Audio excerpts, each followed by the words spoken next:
Bapak Ibu yang dimuliakan Allah Subhanahu wa taala, sesungguhnya Allah mau mengatakan, hai kau yang merasa dirimu hebat, hai kau yang merasa berkuasa, ternyata kalau dia mau masuk, kau tinggal di dalam istana yang megah, dikawal oleh pengawal sekeliling. 150 pegawai kerajaan Saudi Arabia yang terkenal ketat dan hebat itu dilarikan ke Riyadh, dilarikan ke Jeddah, karena ternyata terkena juga Covid. Tak segan pada pegawai kerajaan Saudi Arabia yang katanya hebat, yang katanya kaya raya, yang katanya kaya minyak, kena juga. Yang kaya minyak, apalagi cuman kita minyak jelantah.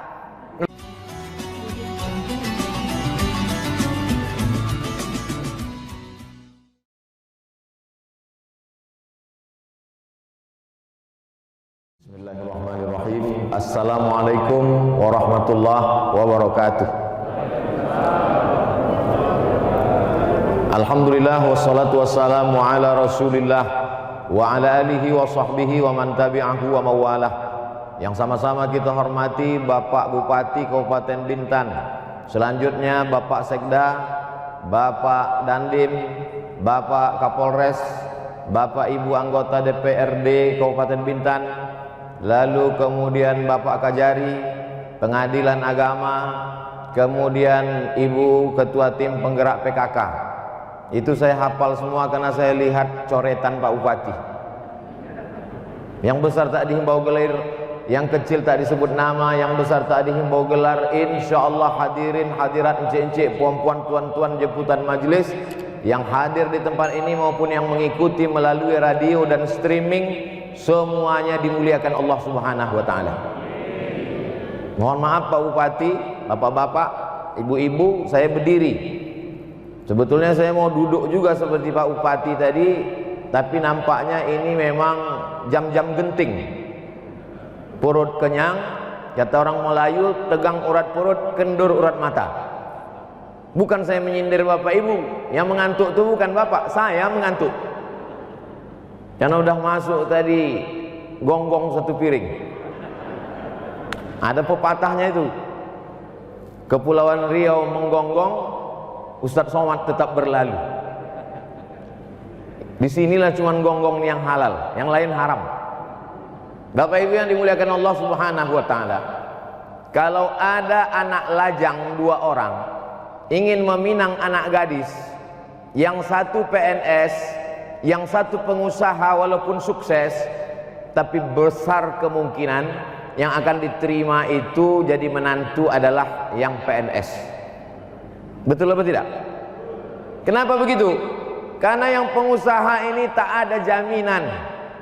Jangankan jaminan hari tua, jaminan hari muda pun tak pasti. Ini buktinya, berapa banyak pengusaha yang sukses ketika datang Covid hancur. Tapi PNS memang dia tak banyak, tapi mengalir terus. Jadi berapa banyak orang yang ingin menjadi PNS? Bagi PNS ini sesuatu yang biasa-biasa saja.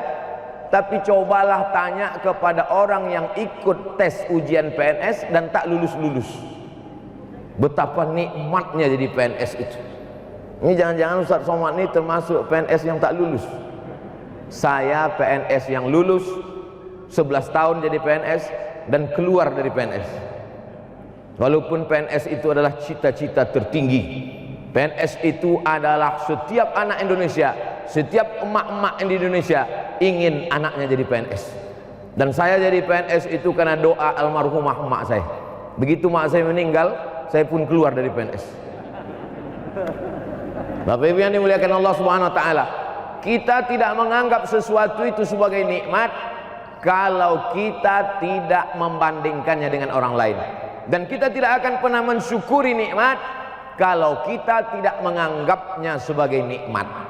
Cobalah tanya orang-orang yang sukses. Di mana sekolah? Di Yogyakarta. S2-nya di mana? Di Jakarta. S3-nya di mana? Di Bandung. Setelah itu apa pertanyaannya? Udah PNS atau belum? PNS menjadi cita-cita tertinggi. Maka bersyukurlah yang sudah jadi PNS, dan yang belum PNS honorer sama-sama kita doakan mudah-mudahan ada PNS yang meninggal dunia sehingga menggantikan. Bapak Ibu yang dimuliakan Allah Subhanahu wa taala, jadi memang hidup ini kalau kita memandang terus ke atas tidak akan pernah bersyukur. Orang yang punya mobil Ferrari harganya 3 miliar, dia tetap mengeluh dan tidak bersyukur. Kenapa? Karena dia selalu memandang ke atas, yang dilihatnya temannya yang punya pesawat pribadi. Oh, sedapnya lah punya naik pesawat pribadi. Begitu dapat berita pesawat masuk ke laut, baru dia bersyukur. Bapak Ibu yang dimuliakan Allah Subhanahu wa taala, ada polisi, ada tentara, ada hakim pengadilan, ada pengacara, ada jaksa. Ini semua hanyalah casing. Ini semua hanyalah sampul. Isinya di dalam adalah kulit yang membalut tulang belulang. Ada jantung, ada paru-paru, ada buah pinggang, ada otak, ada hati, ada kulit, ada bulu, ada darah, ada daging. Dan semua itu akan menjadi santapan cacing tanah. Hari ini Abdul Somad dimuliakan, disambut. Tapi sampai masanya yang ditanya bukan Abdul Somad, tapi yang ditanya pakai kata ganti orang ketiga. Datanglah orang Bintan ke Pekanbaru. Dulu orang bertanya, apa kabar Ustadz Somad? Dulu orang bertanya, di mana jadwal Ustadz di Batam? Begitu datang ke Pekanbaru, pertanyaannya sudah berubah. Kuburnya di mana? Syukur-syukur orang bertanya kuburnya. Banyak orang yang lupa. Itu makanya setiap jamaah yang mau berfoto itu selalulah tadi habis makan berfoto. Saya berfoto ini biasa aja, cuman senyumnya itu tidak tahan lama kali. Jadi masker ini termasuk menolong saya juga. Karena berfoto pakai masker itu tak perlu kita senyum. Setiap anak-anak kecil kalau datang bersalaman, saya salami. Emaknya minta supaya anak saya berfoto sama anaknya, saya berfoto. Kenapa Ustadz layani, Ustadz ladeni ini anak-anak kecil? Mudah-mudahan foto itu disimpannya. Ketika Abdul Somad mati, dikirimkannya Al-Fatihah. Mudah-mudahan foto itu dicetaknya, dimasukkannya ke lemari bukunya. Ketika dibukanya, ingat dia. Maka itulah amal yang tetap kekal abadi, tak putus sampai mati. Alhamdulillah, tadi ketika makan ada salah seorang pegawai PNS punya jabatan, tak boleh disebut nama dan kantornya, menjaga kode etik jurnalistik. Ustadz Somad, ada jadwal di Batam bulan sekian. Insya Allah Pak, apa itu? Meresmikan masjid. Awalnya masjid ini kecil Ustadz, tapi lalu kemudian ada tanah kosong luang bisa kita tambah. Nanti kalau masjid ini siap, insya Allah Ustadz akan datang ceramah meresmikannya. Itu memang bidang saya. Saya memang untuk meresmikan, menandatangani, memencet tombol, membuka tirai, menggunting pintu. Itu memang bidang saya. Adapun peletakan batu pertama, terus terang saya tolak. Karena beberapa batu yang saya letakkan itu tak bertambah-tambah. Beda kalau yang meletakkannya Pak Bupati. Bapak Ibu yang dimuliakan Allah Subhanahu wa taala, selama engkau menjabat, berapa masjid yang kau bangun? Jadwal saya di Jambi, diundanglah saya dari kota Jambi. Naik mobil masuk jalan sempit, dalam hati saya, apa dah, bagaimanalah orang yang mengundang ini? Ternyata sampai di kantor Kapolsek. Kapolsek yang undang. Dalam hati saya, tak level kita ini. Sombong kali Ustaz Somad. Kenapa Pak Kapolsek ini dapat prioritas? Saya tanya panitia Jambi. Saya di setiap daerah itu ada timnya. Ada tim UAS Aceh, ada tim UAS Sumut, ada tim UAS Kepri, ada tim UAS Jambi. Saya tanya tim Jambi, kenapa kita datang ke kantor Kapolsek ini? Ada apa? Ini Kapolsek mampu membangun masjid Pak Ustadz. Dan ini hasil swadaya, dia kumpulkan dari uang-uang yang ada di polsek, di masyarakat, akhirnya berdiri satu masjid, dan dia mau yang meresmikan adalah Abdul Somad. Maka berikut ini marilah kita saksikan pengguntingan pita, pembukaan pintu masjid yang akan diserahkan secara seremonial oleh Ustadz Abdul Somad. Penyerahan beras, saya selalu diminta untuk menyerahkan beras. Besok insya Allah acara di Batam, melepas mobil ambulan secara seremonial. Berikut ini peletakan pita, pengguntingan pita, pemotongan pita, penandatanganan prasasti. Lama-lama datang juga rasa takut dalam hati saya. Nanti takutnya kata malaikat, berikut ini masuk surga Abdul Somad secara seremonial. Bapak Ibu yang dimuliakan Allah Subhanahu wa taala, jadi mumpung ada jabatan di tangan, mumpung menjadi PNS, mumpung tanda tangan masih laku, mumpung masih dipercaya, maka pakailah untuk menolong agama Allah Subhanahu wa taala. Apapun jabatanmu, apapun kekuasaanmu, apapun kantormu, apapun seragammu, pakailah Pak. Kelak masanya seragam itu akan dilepas, kelak masanya SK itu tak lagi laku di bank manapun. Ketika itu barulah ke masjid, ketika itu barulah datang mendengar ceramah Ustadz. Selesai Abdul Somad ceramah, datanglah 3 orang di depan saya.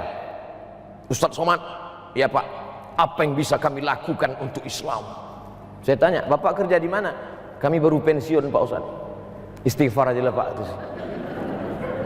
Dulu waktu kerja, waktu masih ada tanda tangan, waktu masih ada jabatan, kenapa tak dipakai untuk menolong agama Allah Subhanahu wa taala?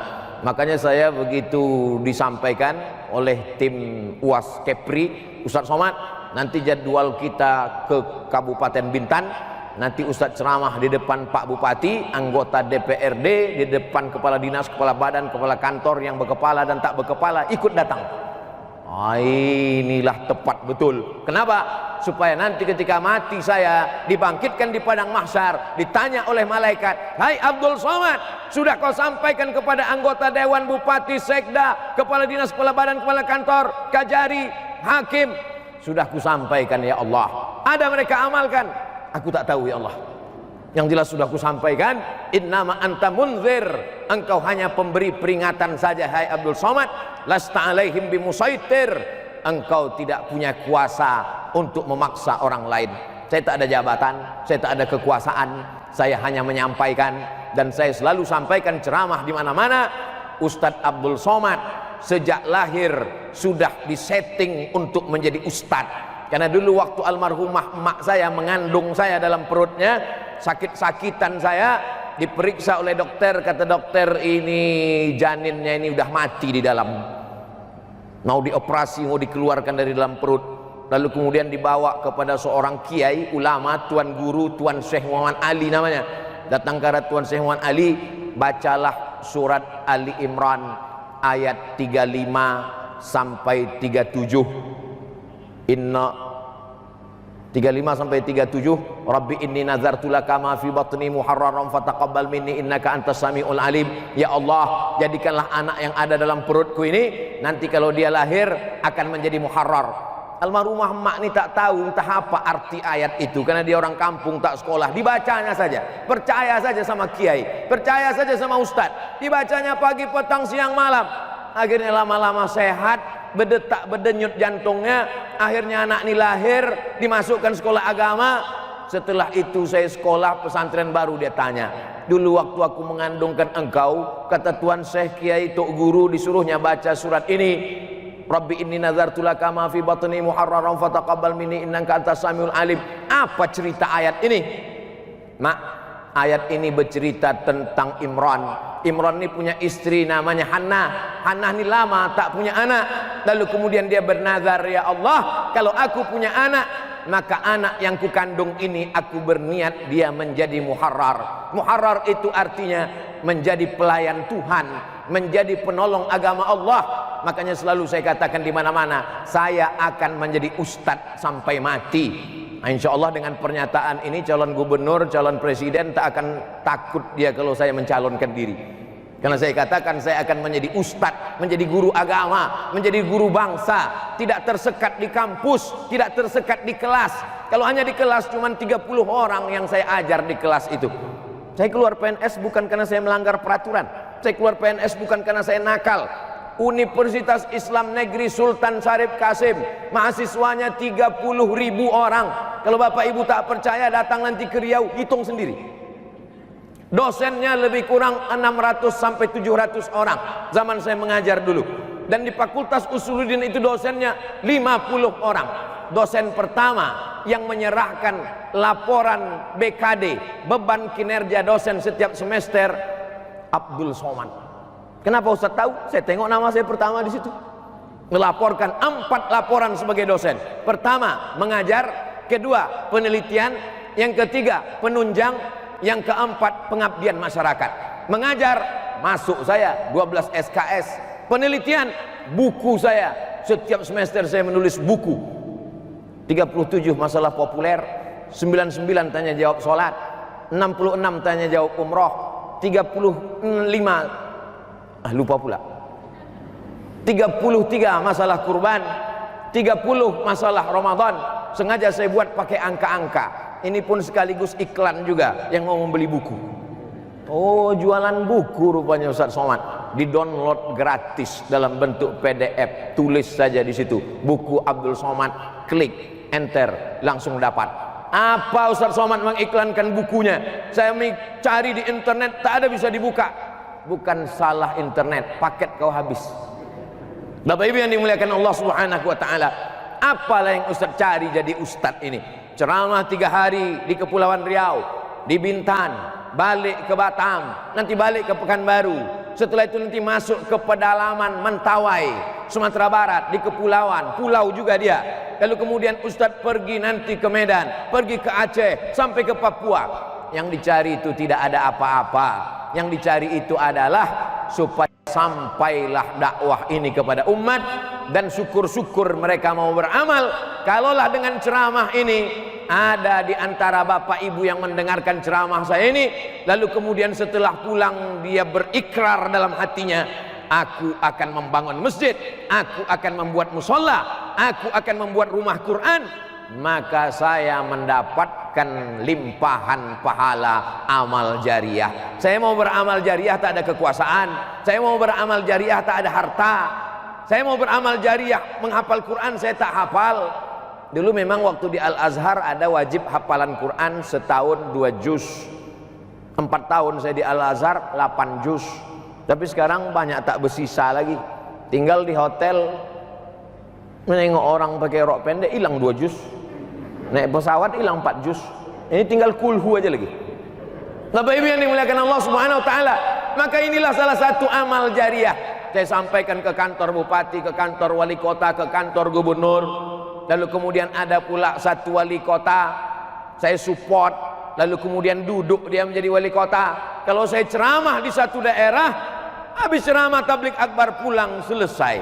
Tapi kalau ada wali kota yang saya support, duduk dia menjadi wali kota, maka berjanji dia setiap satu kelurahan akan kita bangun rumah tahfiz Pak Ustadz. Jadi orientasi saya dalam ceramah ini cuma 3 saja. Pertama, perbaikan pendidikan. Yang kedua, perbaikan ekonomi umat. Yang ketiga, perbaikan politik. Ada beberapa bupati, wali kota minta support, minta endorse. Bedanya dengan Bintan ini, tak ada minta-minta endorse. Udah duduk baru diundangnya.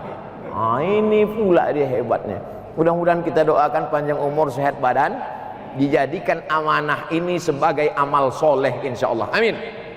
Bapak Ibu yang dimuliakan Allah Subhanahu wa taala, kira-kira masalah bersedekah manalah yang paling efektif, ustadz atau pegawai? Tentu Bapak Ibu tak bisa menjawab. Yang pertama, mau dibilang pegawai segan, ini yang ustadz ceramah. Mau dijawab pun mulut tertutup masker, payah. Tapi saya mau mengasih sampel contoh saja. Ceramahlah saya Dewan Sosialisasi Badan Amil Zakat Nasional Provinsi, Duta Zakat Nasional. Saya dilantik menjadi Duta Basnas Nasional. Lalu kemudian di provinsi saya Badan Amil Zakat Sosial dulu. Sosialisasi ke kantor-kantor BUMN, bank segala macam. Sekarang karena kesibukan takut saya tidak amanah, saya berhenti. Masuk kantor, keluar kantor, pas dihitung saya tanya, ada peningkatan selama saya jadi tim sosialisasi? Tak meningkat Pak Ustaz. Kenapa? Tak pakai kekuasaan. Tapi ada satu bupati tidak ceramah, tidak khutbah, tidak pakai tabligh akbar, tapi perolehan zakat potong atas. Kenapa? Dengan kekuasaan. Semua PNS pegawai potong atas. Kalau tak siap potong bawah. Kalau tak siap potong atas akan dikeluar, akan macam-macam lah, ada tindakan hukum. Ternyata itulah makanya dalam Islam diajarkan sab'atun yuzilluhumullah, 7 golongan yang akan mendapatkan naungan Allah. Yauma la zilla illa zilluh, hari itu tak ada naungan kecuali naungan Allah. Di padang mahsyar panas terik. Ada 7. Yang pertama mendapatkan naungan bukan ustadz, bukan ulama, bukan MUI, bukan Muhammadiyah, bukan NU, bukan Al-Wasliyah, bukan Perti, bukan Persis. Yang pertama mendapatkan naungan itu adalah Al-Imamul Adil, pemimpin yang adil, pemimpin wilayah negara, presiden, provinsi, gubernur, kabupaten, bupati, sampailah paling bawah desa, sampailah di kantor-kantor itu ada kasih, ada macam-macam jabatannya, maka sesungguhnya dia akan diminta pertanggungjawaban di hadapan Allah Subhanahu wa taala. Pak Bupati, berapa penduduk Kabupaten Bintan nih? Kata Pak Bupati, 150.000. 150.000 orang penduduk Kabupaten Bintan. Jadi apa maknanya? Kalau PNS Kabupaten Bintan amanah, jujur, maka dia mendapat kelipatan pahala 150.000 kali lipat. Kalau dia jujur, kalau dia amanah. Kalau dia tak jujur, Pak Ustadz, hitung aja lah sendiri. Minta maafnya di akhirat. Makanya kata Nabi SAW, ya'ti yaumal qiyamati bisolatin. Ada manusia ini nanti yang mati menghadap Allah, solatnya banyak. Solatnya banyak. Solat sunat, tahiyatul masjid, qabliyah, ba'diyah, solat tahajud, solat witir, solat duha. Puasa sunatnya banyak. Puasa Senin Kamis, puasa Ayyamul Bait, puasa Nabi Daud. Zikirnya banyak, solawatnya banyak. Tapi ternyata amalnya yang banyak itu habis, diambil oleh orang-orang yang dia aniaya, orang-orang yang dia zalimi. Faniyat hasanatuhu. Kalau yang mengantri itu cuma 4 orang, orang depan, orang belakang, orang kanan, orang kiri. Saya kalau menganiaya orang, saya aniaya tetangga saya 4 orang, depan, belakang, kanan, kiri. Insya Allah bisa saya tebus dengan sedekah saya, wakaf saya, sholat sunat saya, umroh saya. Tapi kalau yang kita aniaya 150.000 orang, yang satu mengambil puasa kita, yang satu mengambil zikir kita, yang satu mengambil umroh kita, yang satu mengambil haji kita, sehingga tak bersisalah bekal kita menghadap Allah Subhanahu wa taala. Manusia ini Bapak Ibu, dari ujung kaki sampai ujung rambut semuanya berpotensi menjadi penyakit. Berapa banyak kaki yang potong putus karena diabetes meletus. Berapa banyak lutut yang mesti dibawa operasi ke Singapura karena tempurung lutut sudah lapuk. Berapa banyak orang kena penyakit buah pinggang cuci darah karena buah pinggang tak lagi bisa mensterilkan, mencuci darah. Belum lagi kanker usus, ditambah lagi sakit tenggorokan, belum lagi mulut. Ini mesti ditutup, mulut dengan hidung mesti ditutup. Kenapa mulut dan hidung ditutup? Karena COVID tak masuk lewat telinga. Belum ada lagi penelitian. COVID-19 hanya masuk lewat mulut dan hidung, melalui tangan, masuk ke mulut, masuk ke hidung. Kita berdoa mudah-mudahan jangan sampai datang COVID-2021 yang masuk lewat telinga.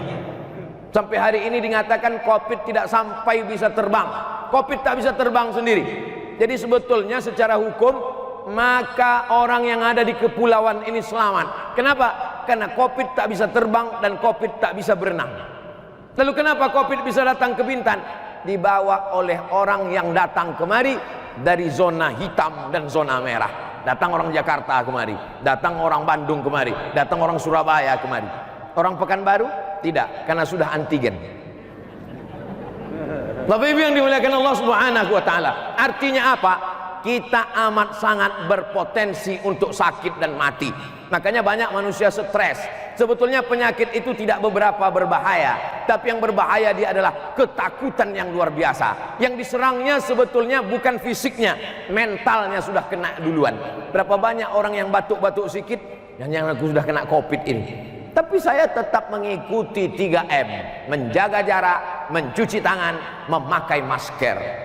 Ustadz bilang pakai masker, itu kenapa Ustadz tak pakai masker? Ceramah. Ini nanti habis ini pakai lagi. Bapak Ibu yang dimuliakan Allah Subhanahu wa taala. Oleh sebab itu, walaupun Covid ini merajalela sudah hampir setahun sudah. Saya ingat dulu saya sudah mulai off Maret.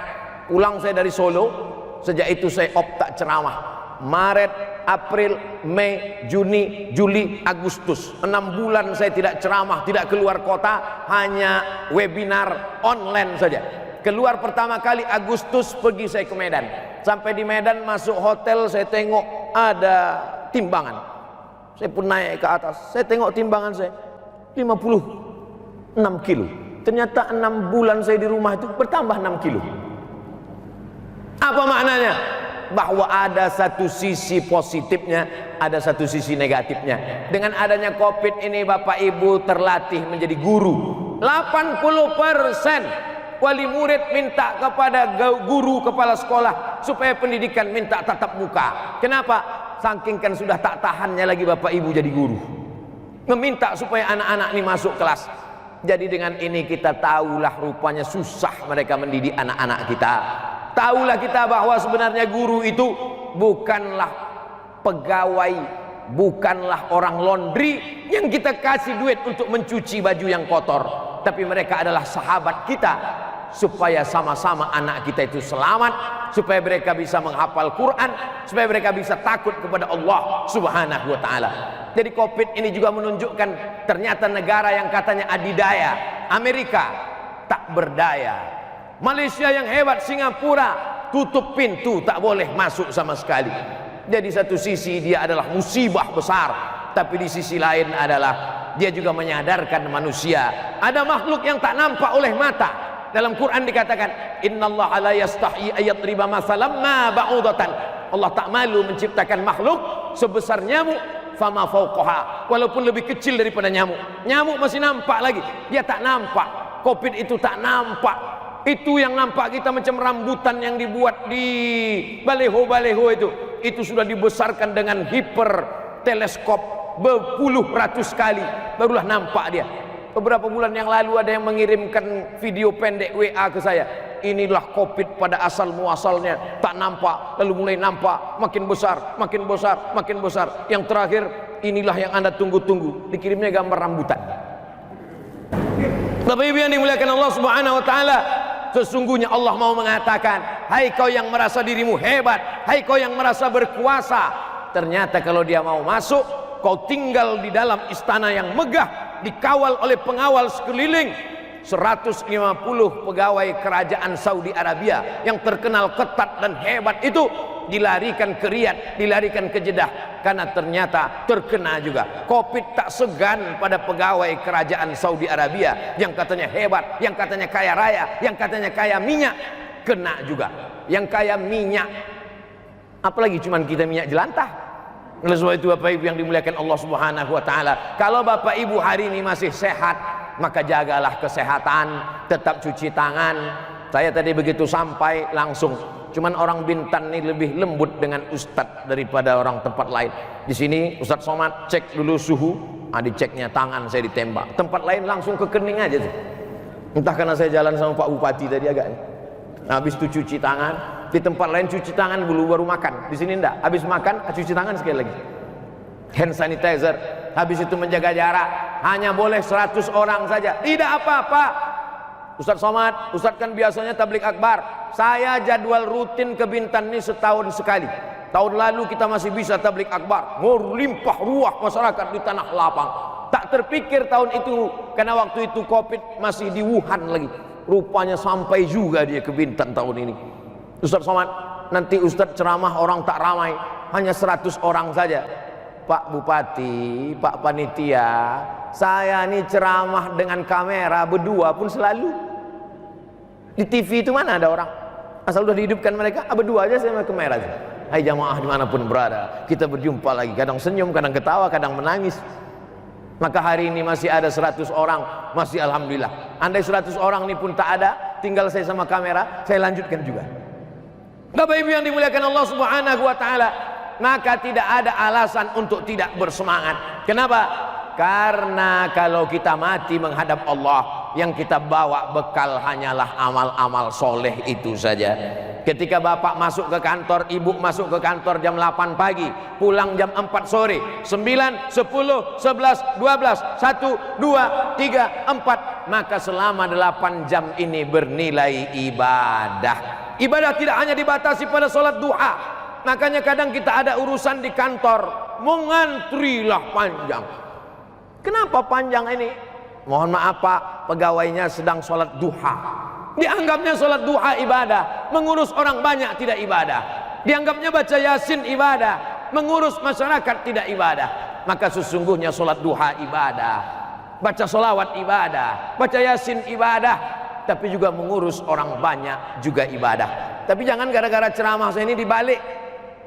Saya tidak mau ada laporan besok pegawai Pemda Bintan begitu azan zuhur berkumandang, Allahu Akbar, Allahu Akbar, dia tetap aja mengetik. Kau tak ke masjid, membuat laporan ini pun ibadah.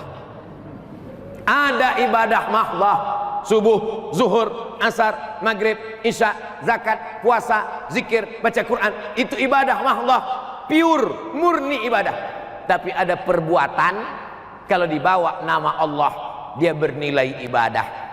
Memasak, ibu memasakkan nasi untuk suami, nampaknya semua orang memasak, tapi kalau diniatkan karena Allah menjadi ibadah. Mengurus 150.000 orang satu kabupaten Bintan, pekerjaan, mendapat gaji dari negara, APBN, APBD, tapi kalau diniatkan karena Allah maka dia menjadi ibadah. Kekeliruan kita adalah ketika di dalam masjid khusyuk sekhusyuk-khusyuknya, ketika di Makkah takut setakut-takutnya, tapi ketika di kantor kita merasa ini hanyalah pekerjaan, ini hanyalah rutinitas, maka sesungguhnya kita sudah terjebak pada sekularisasi.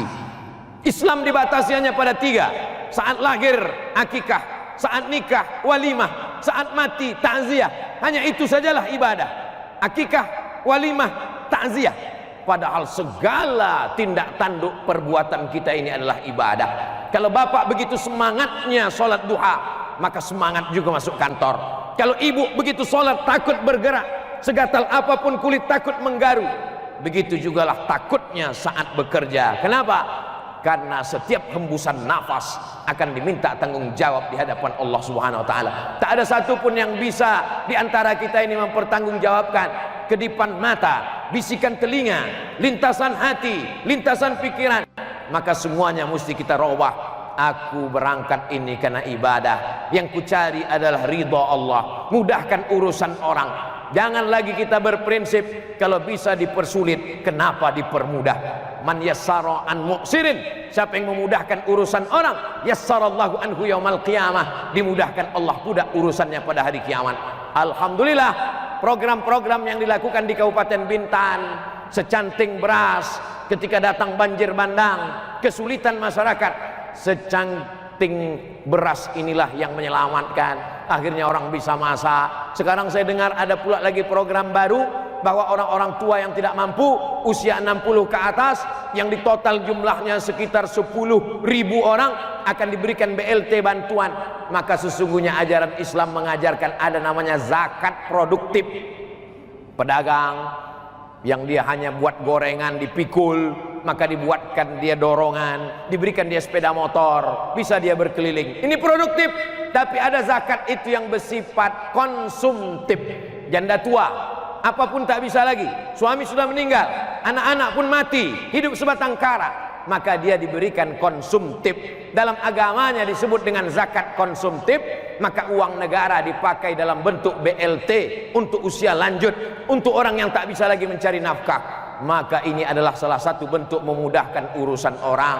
Lain lagi pelayanan kesehatan, sudah memudahkan urusan orang. Man farraju an muslimin kurbatan min kurabid dunia, siapa yang mampu melepaskan kesulitan orang di dunia ini, satu saja kesulitan, farrajallahu anhu kurbatan min kurabi yaumil qiyamah, maka nanti dia akan dimudahkan Allah segala urusannya pada hari kiamat. Adapun masalah dosa kita, silap kita, kata-kata kita, siapa yang tak berdosa? Sedang Nabi Adam saja berdosa. Apa kata Allah? La taqraba hadhihi syajarah, jangan kau dekati pohon ini, fatakuna minal khasirin, nanti kau akan menjadi orang yang rugi, fatakuna minaz zalimin, nanti kau jadi orang yang zalim. Adam saja berdosa, apalagi kita anak cucu Adam. Maka kita tutupi dosa-dosa kita itu dengan perbuatan-perbuatan baik. Wa atsbi'is sayyi'atal hasanata tamhuha, tutupilah dosa-dosamu di masa yang lalu dengan perbuatan-perbuatan baik. Ma min muslimin yuznibu dzamban, ada orang yang silap, khilaf, salah, buat dosa, summa yatatahhar, mandi, paling bagus mandi, tak sanggup mandi, berwudu tak bisa, tayammum, setelah itu salat sunat 2 rakaat, usolli sunnatat taubat rakaataini lillahi ta'ala. Bencana-bencana alam, bencana-bencana diri yang kita lihat hari ini semakin menyadarkan kita bahwa kematian begitu dekat. Ustadz-ustadz kita meninggal, setiap hari posting-posting tentang Habib meninggal, ustadz meninggal, kiai meninggal. belum lagi banjir bandang, gempa bumi Majene, banjir di Sulawesi, di kabupaten, di provinsi, di Kalimantan Selatan. Maka mana daya kita, mana kekuatan kita? Ini sebenarnya semakin menyadarkan kita mendekatkan diri kepada Allah Subhanahu wa taala. Faqultu astaghfiru rabbakum, banyak-banyaklah beristighfar, innahu kana ghaffara. Allah akan ampunkan dosa. Man lazimal istighfar, siapa yang memperbanyak istighfar, minta ampun kepada Allah, sependek-pendek istighfar astaghfirullah, lebih panjang astaghfirullahal azim, lebih panjang lagi Allahumma anta rabbi la ilaha illa anta khalaqtani wa ana abduka wa ana ala ahdika wa wa'dika mastata'tu a'udzubika min syarri ma sana'tu abu'u laka bi ni'matika alayya wa abu'u bi dhanbi faghfirli fa innahu yaghfiru dzunuba la yaghfiru dzunuba illa anta. Siapa yang memperbanyak istighfar, Allah balas dengan 3. Ja'alallahu lahu min kulli dhiqin makhraja, segala kesempitannya diberikan Allah jalan keluar. Wa min kulli hammin faraja, setiap kesulitannya dikasihkan Allah kelapangan. Wa razaqahu min haitsu la yahtasib, diberikan Allah rezeki dari jalan yang tidak disangka-sangka. Kita ini makhluk yang pelupa. Hari ini Abdul Somad yang menyampaikan, besok lusa ketika pukulan musibah itu datang, boleh jadi Abdul Somad lupa. Bapak Ibu pula yang menyampaikan lewat update status, lewat tulisan-tulisan di Instagram, lewat video-video pendek di grup-grup di YouTube, di grup-grup WhatsApp. Sebenarnya itu adalah cara untuk mengingatkan dalam rangka watawasau bil haq watawasau bis sabr. Tadi saya mulai jam 2, sekarang sudah jam 2.45 menit kita bersama, sisanya kita berzikir, minta ampun kepada Allah, karena acara kita adalah zikir dan doa Kabupaten Bintan.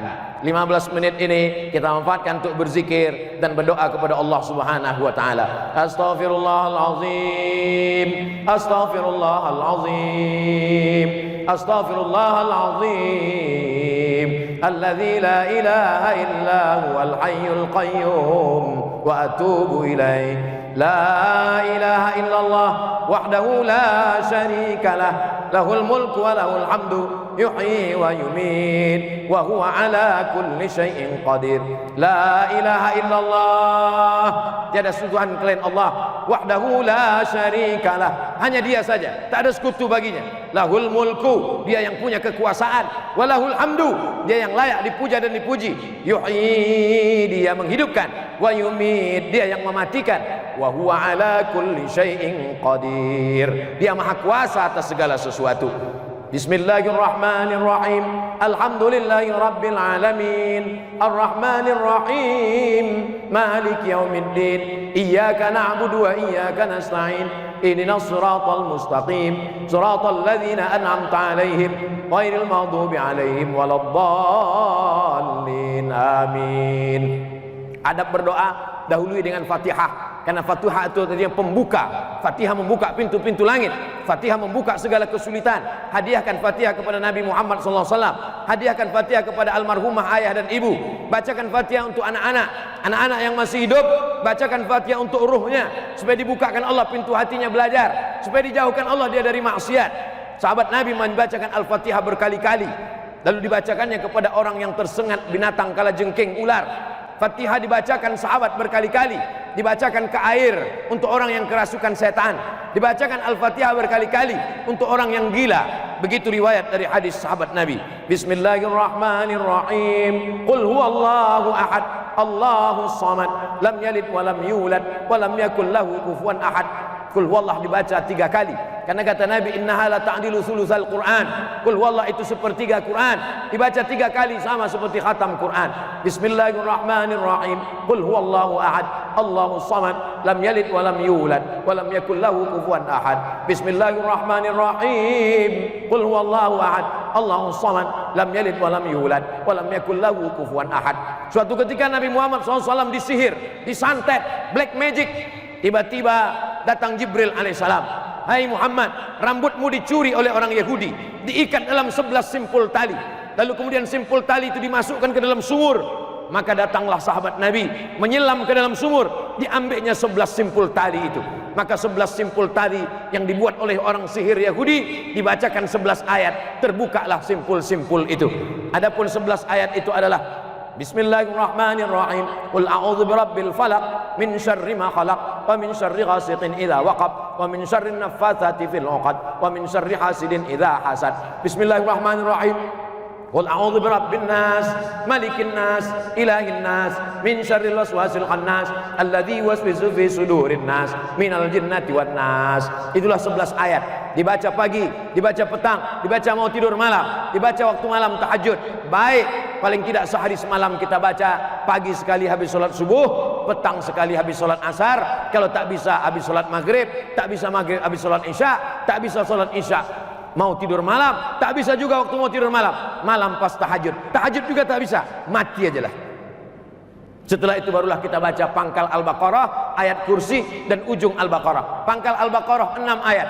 Alif Lam Mim. Dzalikal kitabu la raiba fihi hudal lil muttaqin alladzina yu'minuna bil ghaibi wa yuqimuna shalah wa mimma razaqnahum yunfiqun walladzina yu'minuna bima unzila ilaika wa ma unzila min qablik wa bil akhirati hum yuqinun ulaika ala hudan min rabbihim wa ulaika humul muflihun. Habis itu baru ayat kursi. Siapa yang membaca ayat kursi dikirimkan Allah malaikat penjaga, dibaca habis subuh dijaga sampai zuhur, dibaca zuhur dijaga sampai asar, dibaca asar dijaga sampai maghrib, dibaca maghrib dijaga sampai isya, dibaca isya dijaga sampai subuh, dibaca waktu mau malam tidur maka dijaga, dikirimkan Allah malaikat. Siapa nama dia? Allahu la ilaha illa huwal hayyul qayyum. Apakah dia mengantuk? La ta'khudhuhu sinatun wa la naum. Apa harta punya dia? Lahu ma fis samawati wa ma fil ard. Adakah yang bisa menolong selain dia? Man dzalladzi yashfa'u indahu illa bi iznih. Tahu tak dia apa yang berkata-kata dalam hati, dalam otak? Ya'lamu ma baina aydihim wa ma khalfahum wa la yuhituna bi syai'in min 'ilmihi illa bima syaa. Bagaimana kekuasaannya? Wasi'a kursiyyuhus samawati wal ard. Tahukah dia ada daun kayu yang jatuh? Sulitkah baginya mengatur rezeki anak ayam yang kehilangan induk? Ya'lamu ma baina aydihim wa ma khalfahum wa la yuhituna bi syai'in min 'ilmihi illa bima syaa. Wasi'a kursiyyuhus samawati wal ard wa la ya'uduhu hifdzuhuma wa huwal 'aliyyul 'azim. Lalu kemudian ujung Al-Baqarah 3 ayat. Lillahi ma fis samawati wa ma fil ard wa in tubdu ma fi anfusikum aw tukhfuhu yuhasibukum bihillah fayaghfiru liman yasha' wa yu'adzibu man yasha' wallahu ala kulli syai'in qadir. Amana ar-rasulu bima unzila ilaihi min rabbih wal mu'minun kullun amana billahi wa malaikatihi wa kutubihi wa rusulihi la nufarriqu baina ahadin min rusulihi wa qalu sami'na wa ata'na ghufranaka rabbana wa ilaikal masir. Ayat terakhir, la yukallifullahu nafsan illa wus'aha laha ma kasabat wa 'alaiha ma iktasabat rabbana la tu'akhirna in nasina wa akhtana rabbana wa la tahmil 'alaina isran kama hamaltahu 'ala alladhina min qablina rabbana wa la tuhammilna ma la taqata lana bih wa'fu 'anna waghfir lana warhamna anta maulana fansurna 'alal qaumil kafirin. Fatihah, qul huwallahu 3 kali, qul falaq sekali, qul binas sekali, pangkal ayat Al-Baqarah 6 ayat, ayat kursi, ujung Al-Baqarah 7. Inilah kita amalkan pagi, petang, mau tidur malam atau bangun tahajud malam, paling tidak sehari semalam 2 kali. Lalu kemudian zikir yang paling afdal, afdalu zikri fa'lam annahu la ilaha illallah. Satu jari ini 4. 1, 2, 3, 4, 5, 6, 7, 8, 9, 10, 11, 12, 13, 14, 15, 16, 17, 18, 19, 20. Jadi sekali genggam nih 20. 2 kali genggam 40. Kita pilih selalu angka 40. Kenapa? Karena angka 40 angka kesempurnaan. Karena angka 40 lah orang diangkat jadi profesor. Pada angka 40 lah Nabi diangkat menjadi Nabi dan Rasul.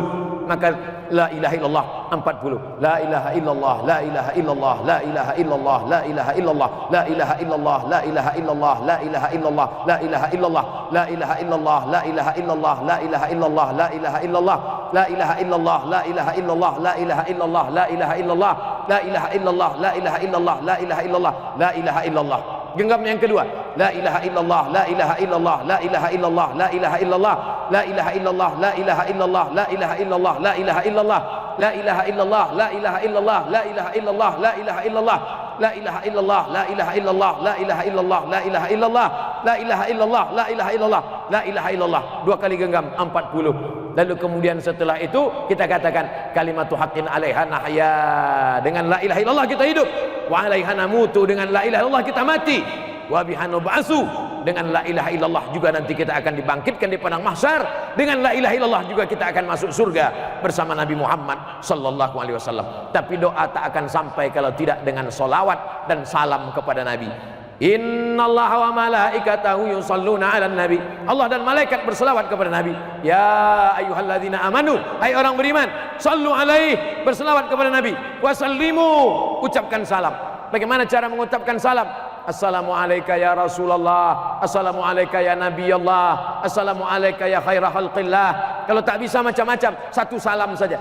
Assalamu alayka ayyuhan nabiyyu wa rahmatullahi wabarakatuh. Setelah itu bersolawat, sedikit-dikit solawat satu, paling afdal banyak. Allahumma salli ala Sayyidina Muhammad wa ala ali Sayyidina Muhammad. Setelah itu barulah berdoa kepada Allah subhanahu wa ta'ala.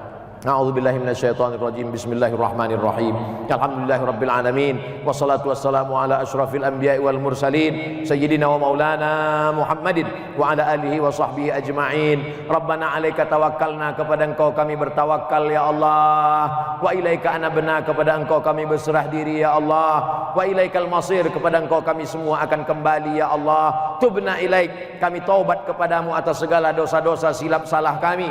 Dosa mata melihat yang haram, dosa telinga mendengarkan yang haram, dosa otak memikirkan yang haram, dosa hati tak pernah merujuk kepada yang halal, dosa kaki melangkah kepada yang haram, dosa tangan menyentuh kepada yang haram.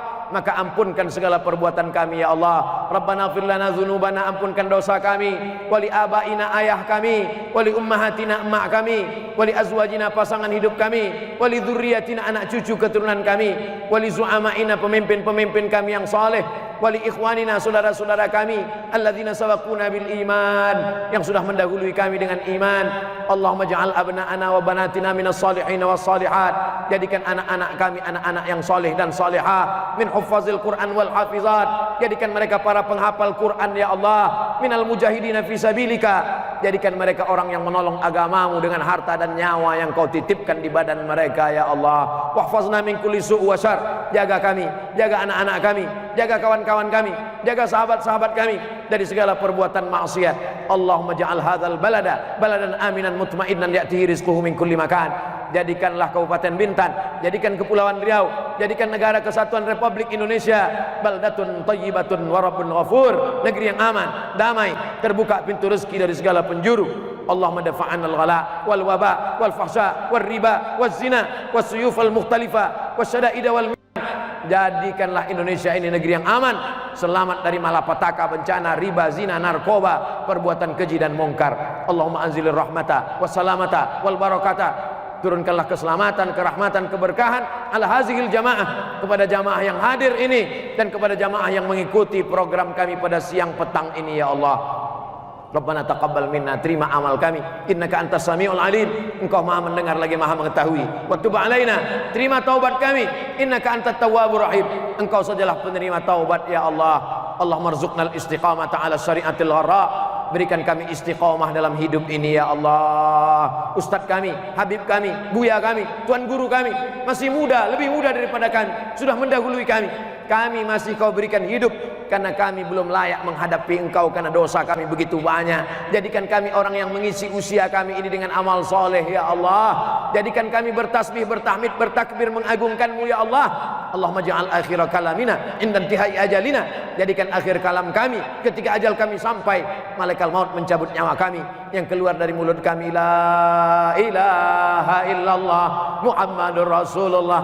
Selamatkan kami dari sakaratul maut, selamatkan kami dari azab kubur, selamatkan kami ketika bangkit dari kubur, selamatkan kami ketika di padang mahsyar, selamatkan kami ketika meniti titian shiratal mustaqim, selamatkan kami ketika amal kami dihisab, dihitung dan ditimbang, selamatkan kami selamat dari neraka, dan sampai akhirnya kami masuk ke dalam surga bersama Nabi Muhammad sallallahu alaihi wasallam.